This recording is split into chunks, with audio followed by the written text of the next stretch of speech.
Hello students, today we will learn frame tag in HTML. सबसे पहले frame tag का use हम किस लिए करते हैं?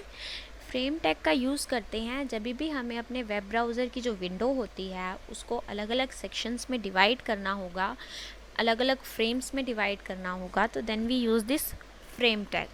इसमें क्या होता है, इसमें हम स्क्रीन को डिवाइड कर देते हैं रो वाइज या कॉलम वाइज, जैसा भी हमें करना हो अकॉर्डिंग टू द नीड. और इसके लिए हम जिस टैग का यूज़ करते हैं that is frame set. Frame set tag है जो फ्रेम्स को डिवाइड करता है, देन उसमें हम फ्रेम्स क्रिएट करते हैं, मीन्स फ्रेम्स उसका सब टैग हो जाएगा. अभी हम एक एग्जांपल देखते हैं. सबसे पहले हमने क्या किया, HTML टैग लिया जिसमें head, title, this is the same. अब इसमें हम बॉडी डिफाइन नहीं करेंगे क्योंकि हम बॉडी नहीं बना रहे हैं. हम क्या कर रहे हैं, हम डिवाइड कर रहे हैं सेल्स को, विंडो को. तो हमने क्या किया, यहाँ पर फ्रेम सेट टैग लिया जिससे हमने क्या किया, रोज़ में डिवाइड कर रहे हैं हम अपने पूरी स्क्रीन को. रो वाइज मीन्स एक रो ऐसे, देन लास्ट में पहली जो हमारी सेट होगा वो 30% एरिया लेगा. सेकंड जो हम डिवाइड कर रहे हैं, सेकंड जो भी हमारा होगा वो 60% एरिया लेगा. और जो हमारा थर्ड डिवीज़न बचेगा उसको मिलेगा 10% एरिया. फ्रेम सेट बॉर्डर हमने रख दिया है 2. ये आपकी मर्जी होती है आपको रखना है या नहीं. यहाँ पर इसलिए मैं रख रही हूँ ताकि आपको क्लियरली विजिबल रहे कि हमारा फ्रेम कैसे डिवाइड हो रहा है.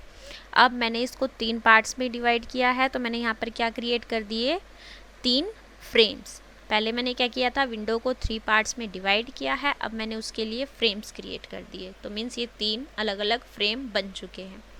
उसके बाद मैंने एक टैग दिया नो फ्रेम. इन केस हमारा ब्राउज़र अगर फ्रेम सेट को या फ्रेम टैग को सपोर्ट नहीं करता है, उसमें क्या होता है, हम नो फ्रेम टैग का यूज़ करेंगे और बॉडी में क्या लिख देंगे, your browser does not support frames. Means support नहीं कर रहा है आपका ब्राउज़र. या तो ये वाला पार्ट रन होगा, मीन्स या तो फ्रेम्स बन जाएंगे, और अगर नहीं बन पाते हैं तो हमें ये विजिबल होगा कि हमारा ब्राउज़र फ्रेम सेट को सपोर्ट नहीं करता है. उसके बाद क्या किया हमने, फ्रेम सेट को क्लोज कर दिया एंड देन HTML को भी क्लोज कर दिया. रिज़ल्ट देखते हैं. अब यहाँ पर आप देखो, जो हमारा सबसे पहला पोर्शन है, this is of 30% of screen, this is 60% of screen and this is 10% of screen. ये वो बॉर्डर है जो हमने इसको विजिबल बनाने के लिए यूज़ किया था. 30%, 60% एंड 10%. इसके बाद हम जो फ्रेम टैग है उसमें जो एट्रीब्यूट मोस्टली यूज़ करते हैं that is source attribute. Source attribute क्या होता है, उन फ्रेम्स में जब भी हमें कोई वेब पेज दिखाना हो, कोई भी इमेज दिखानी हो या कुछ भी शो करना है, तो हम किस टैग का यूज़ करते हैं, सोर्स टैग का यूज़ करते हैं. अब इसका एक एग्जांपल देखते हैं. यहाँ पर सेम जैसा हम लेते हैं HTML का स्टार्टिंग हेडर तक, सेम वैसा बॉडी हमने अब यूज़ नहीं करनी है. हमने क्या किया है, फ्रेम सेट लिया है 40, 40 एंड 20. 3 फ्रेम बना लिए 40, 40 एंड 20 के, एंड बॉर्डर सेट कर दिया उसका 2. उसके बाद फ्रेम सोर्स में क्या हो रहा है, फ्रेम टैग लिया, देन सोर्स एट्रीब्यूट लिया. फर्स्ट वाली जो फ्रेम है उसमें table.html वाली मेरी जो फाइल है वो विजिबल रहेगी. फ्रेम जो दूसरा क्रिएट हुआ है उसमें क्या होगा, जो मेरी table.html वाली फाइल है वो विजिबल रहेगी. It is tbl.html, this is table.html. उसके बाद जो मेरी फ्रेम थर्ड है उसमें moon.jpg यानी कि मून नाम की एक पिक्चर है इसमें, वो विजिबल रहेगी. और फ्रेम अगर नहीं है तो ये पार्ट एग्जीक्यूट होगा, ये विजिबल होगा कि your browser does not support frames. अब इसका रिज़ल्ट देखते हैं हम. ये था मेरा पहला पोर्शन जिसमें क्या था, मेरा जो tbl.html फाइल है वो विजिबल हो रही है. दिस इज़ सेकंड जिसमें table.html विजिबल हो रहा है, and this is third portion जिसमें moon.jpg फाइल विजिबल हो रही है. तो ये हमारे 3 सेट्स हैं जिसमें अलग अलग चीज़ें विजिबल हो रही हैं. उसके बाद क्रिएटिंग सब फ्रेम्स, कि हमें इन फ्रेम्स को भी अगर फर्दर डिवाइड करना हो तो then what we will do. अब सेम स्टार्टिंग जैसा हम लेते हैं वैसा ही लिया, फ्रेम सेट रोज़ में डिवाइड कर रहे हैं हम 40 40 एंड 20, देन फ्रेम बॉर्डर दिया है। अब हमें क्या करना है कि ये जो हमारा पहला पोर्शन है हमें उसको भी सब डिवाइड करना है कॉलम्स में। तो हमने क्या किया, एक फ्रेम सेट हम पूरी स्क्रीन को डिवाइड करने के लिए ले रहे थे, दूसरा फ्रेम सेट लिया हमने इस पर्टिकुलर पोर्शन को डिवाइड करने के लिए। तो मैंने क्या किया, कॉलम्स में डिवाइड कर दिया है इसको 50-50% में, और फ्रेम बॉर्डर दे दिया है 2।